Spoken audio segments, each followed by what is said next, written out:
Okay mga idol, so nagabihan gid mga idol no. So karon atong testingan.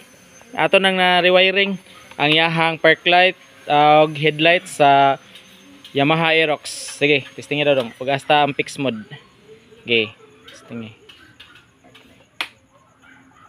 Okay, so pandara. So fix mode, siga ng fix mode. Signal daw, signal. Okay, pikas. Okay. Then hazard. Okay, dayon headlight. Okay. So low sa headlight. So muna yung low mga idol no. Okay, palayo tagamay ra maklaro. So muna yung low sige i-high. Okay. So inig-high mga idol, ang iyahang low magsigag gyapon iyahang low.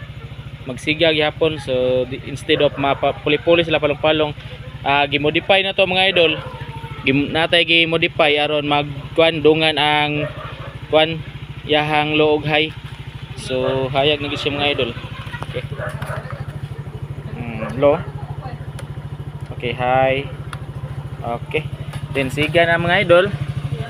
Siga na. Okay na. Ang katong mga nagkatag nga wire gani ha. Okay na. Hipos gud mga idol.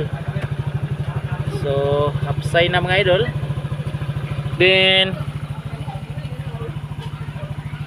sa kato gani ha, katong sa katong kuan mga idol. Sa fuse atong gibutangan para safety mga idol. Okay. So nagbutang tag fuse.